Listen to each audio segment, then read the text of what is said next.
மாண்புமிகு முதலமைச்சர்கள் பொறுப்பேற்ற ஏவாவேலு சொன்னது போல தமிழ்நாட்டில் 376 அரசியல் அறிவியலாளர்கள் தான் இருந்துச்சு. நாங்கள் ஆட்சிக்கு வந்த பின்பு அதை 618 அறிவியலாளர் உயர்த்தி தமிழ்நாடு நுகர்வோர் வாணிபத்து காலத்துக்கு சொந்தமான 21 மாடர்ன் ரைஸ் மில்லிலும் கலசாற்றர் என்ற இயந்திரம், அதாவது இந்திய உணவுக்குள்ள தான் என்ன சொல்லியிருந்தாங்கன்னா எல்லா அரசு ஆலைகளிலும் கலசாற்றர் இயந்திரம் கம்பல்சரியாக பொருத்தோம்னு சொல்லியிருந்தாங்க. ஆனால் அதை எங்களுடைய ஆட்சி பொறுப்பேற்ற முன்பு முதலமைச்சர்கள் அதை பொருத்த வேண்டும் என்று முடிவு செய்து 30 லட்சம் ரூபா முதல் 50 லட்சம் ரூபா செலவு கள்ளசாற்றை பொருத்தி மக்களுக்கு எங்கள் ஆட்சி காலத்தில் அரிசி பழுப்பு கருப்பு இல்லாத அரிசி மக்களுக்கு கொடுத்தோம். ஆனால் 38,000 ரேஷன் கடையில் கொடுத்தோம். எந்த ஊரிலும் நாங்கள் ஆட்சி காலத்தில் எந்த ஊர்லேயுமே இப்படி ஒரு புகார் வரவில்லை என்பதை மாண்புமிகு பேரவைத் தலைவர்களுக்கு நான் தெரிவிக்க கடமைப்பட்டிருக்கிறேன். குறிப்பாக கழகாட்சியில் 3577 பேருக்கு பணி நியமனமும் 265 பேருக்கு கருணை அடிப்படையில் பணி நியமனமும் 669 பேர்களை நிரந்தர பணியாளர்களையும் நியமித்தோம் என்பதை இந்த நேரத்தில் தெரிவித்துக் கொள்கிறேன்.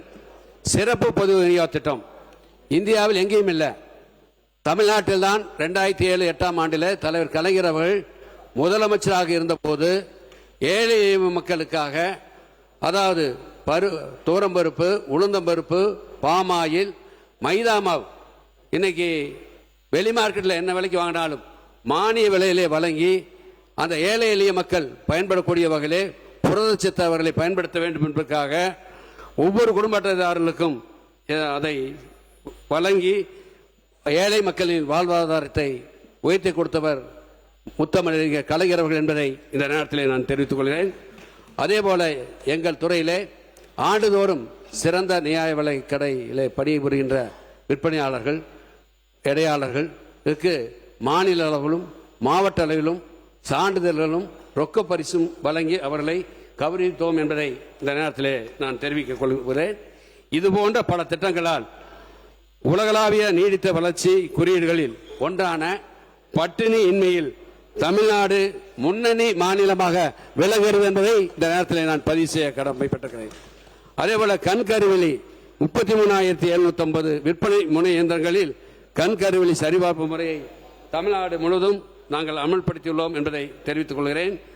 முதியோர், உடல் நலிவுற்றோர் மற்றும் மாற்றுத்திறனாளிக்கு அத்தாட்சி அளிக்கப்பட்டார். நான் வர முடியவில்லை என்றால் வேறொரு நபருக்கு என் சார்பாக அந்த பொருளை கொடுக்க வேண்டும் என்று அவர்கள் விரும்பினால், அவர் சொன்னால் அந்த வகையில் இணைய வழியில் அறிமுகப்படுத்தியதால் இன்று வரை 1,59,542 குடும்பங்களுக்கு அத்தாட்சி வழியிலே பொருட்கள் வழங்கப்பட்டு வருகிறது என்பதை இந்த நேரத்தில் தெரிவித்துக் கொள்கிறேன். 65 வயசுக்கு மேற்பட்டவர்கள், முதியவர்கள், மாற்றுத்திறனாளிகளுக்கு வீடுகளுக்கே ரேஷன் பொருள் கொடுக்கின்ற தாய்மானவர் திட்டத்தை எங்களுடைய தலைவர் அண்ணன் மு க ஸ்டாலின் அவர்கள் தொடங்கி வைத்தார்கள் என்பதை, அதில் 16 லட்சம் பேர் இதுவரை பயன்பெற்று வருகிறார்கள் என்பதை இந்த நேரத்தில் தெரிவித்துக் கொள்கிறோம். நுகர்வோர் வழக்குகளை தீர்த்து வைத்ததில் இந்தியாவிலே தமிழ்நாடு முதலிடம் பெற்றிருக்கிறது. மாநில மற்றும் மாவட்ட நுகர்வோர் குறை தீர்க்கும் ஆணையங்கள் அனைத்து பணியிடங்களையும் நிரப்பியதால் இந்தியாவிலே நுகர்வோர் வழக்குகளை தீர்த்து வைத்ததில் தமிழ்நாடு முதலிடம். தமிழ்நாடு சேமிப்பு நிறுவனத்திற்கு இந்திய அளவில் அதிக கிடங்களை பதிவு செய்ததற்காக முதல் பரிசை எங்களுடைய ஆட்சி காலத்தில் பெற்றோம். 77.58 கோடி ரூபாய் மதிப்பீட்டில் 36,300 மெட்ரிக் டன் கொள்ளளவில் புதிய சேமிப்பு கிடங்குகள் கட்டப்பட்டு 83 பழைய கிடங்களை நாங்கள் புனரமைத்தோம். தமிழ்நாடு சேமிப்பு கிடங்கத்தின் மொத்த வருவாய் 2021 81 கோடியே 44 லட்சம் ரூபாய் இருந்துச்சு. தற்போது கிடங்கு பயன்பாட்டு திறன் அதிகரித்ததன் காரணமாக 2024-25 அன்று முடிந்த நிதியாண்டில் 140 கோடியே 81 லட்சம் ரூபாய் வருவாய் உயர்ந்துள்ளது என்பதை இந்த நேரத்தில் தெரிவித்துக் கொள்கிறேன். பொது விநியோக வழித்தட மேலாண்மை திட்டத்தை சிறப்பாக செயல்படுத்தியதற்காக ஒன்றிய அமைச்சர் அவர்கள் விருது வழங்கி எங்களை கௌரவித்தார்கள் என்பதை இந்த நேரத்தில் தெரிவித்துக் கொள்கிறேன். தொலைந்து போன அல்லது முகவரி மாற்றம் வேண்டிய குடும்ப அட்டைகளை ஆன்லைன் மூலமாக 50 ரூபாய் செலுத்தினா வீடு தேடி அஞ்சல் வழியாக குடும்ப அட்டைகளை கொண்டு போகின்ற திட்டத்தை இன்றைக்கு எதிர்கட்சி தலைவர் அன்றைக்கு துணை முதலமைச்சராக இருந்த சமயத்திலே 5/4/2023 அன்று அதை தொடங்கி வைத்தார்கள். இதன் மூலமாக 12,47,621 பேர் நகல் அட்டை பெற்று பயனடைந்திருக்கிறார்கள். அதே மாதிரி எங்களுடைய 5 ஆண்டு காலத்திலே 10 நேர கடைகள், முழு நேர கடைகள் என்று 3618 கடைகள் பிரித்திருக்கிறோம். முழு நேர கடைகள் 1064, பகுதி நேர கடைகள் 2554 பிரித்து கொடுத்திருக்கிறோம். எங்களுடைய ஆட்சி காலத்திலே 4946 நியாய விலை கடைக்கு புதிய கட்டணம் கட்டப்பட்டன. எங்கள் தலைவர் அங்கீகரித்த அந்த கடை, என்ன கடை கட்டுறப்ப நிறைய பெண்கள் வேலை பார்க்குறாங்க, அங்கே கழிப்பறை கண்டிப்பாக இருக்கும் சொல்லி அவரே எங்களுக்கு டைப்டிஷன் போட்டு கொடுத்தார். முழு நேர கடை, பகுதி நேர கடைன்னு. அதை இப்போ என்னன்னா அதில் முன்கூறு, ஏன்னா வெயிலையும் மழையில் நிறைய பேர் வந்து பொருள் வாங்குறாங்க ஏழை மக்கள், அதுக்கு முன்கூரை அமைக்க வேண்டும் என்று சொல்லி சில இடங்களில் நான் அமைத்திருக்கிறோம். எனவே மாண்புமிகு கூட்டுறவுத்துறை அமைச்சர்கள் வருங்காலத்தில் அந்த ரேஷன் கடையிலெல்லாம் அந்த முன்கூரை அமைக்க வேண்டும் என்று இந்த நேரத்தில் நான் கேட்டுக்கொள்கிறேன்.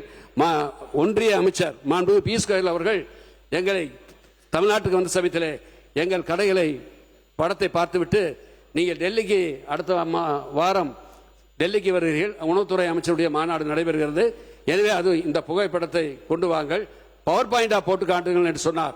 அந்த நேரத்தில் மாண்புமிகு பியூஷ் கோயல் அவர்கள் இந்திய அளவிலே மாண்பு உணவுத்துறை அமைச்சர்கள், உணவுத்துறை செயலாளர்கள், மேலாண்மை இயக்குனர், அதிகாரிகள் கலந்த ஒரு சமயத்திலே தமிழ்நாடு இன்னைக்கு சிறந்த முறையில் நியாய விலை கடை கட்டியிருக்கிறது, பவர் பாயிண்ட் போட்டு அவர்கள் காட்ட இருக்கிறார்கள். அதை பார்த்துவிட்டு இந்தியா முழுவதும் அந்த நியாய விலை கடைகளை அதே மாதிரி கட்ட வேண்டும் என்று சொன்னார். அந்த பெருமை எங்களுடைய தலைவர் மாண்புமிகு அண்ணன் மு க ஸ்டாலின் அவர்களை சாரும் என்பதை இந்த நேரத்தில் தெரிவித்துக் கொள்கிறேன். 25,24,856 முன்னுரிமை அற்ற குடும்ப அட்டைகள் முன்னுரிமை குடும்ப அட்டைகளாக மாற்றப்பட்டதில் 80,44,060 பேர் பயன்பெற்றார். அவர் சுற்றுலாத்துறை அமைச்சர் மரியாதைக்குரிய ராஜேஷ் அவர்கள் தெரியும். ஒவ்வொரு வீட்டில் எத்தனை பேர்த்த மாற்றணும்னு சொல்லி NPSS கார்டை PHS மாற்றணும்னு சொல்லி மாற்றிருக்கார், முடிச்சார். அதே மாதிரி குடும்ப அட்டையில் தரவுத்தரம் மேம்படுத்தல் 34,52,916 இறந்த நபர்கள் தரவு தொகுப்பிலிருந்து நாங்கள் நீக்கியிருக்கிறோம். இறந்த நபர்களாலும் இடம்பெயர்வாலும் 7,76,888 குடும்ப அட்டைகள் ஒப்படைப்பு செய்யப்பட்டன.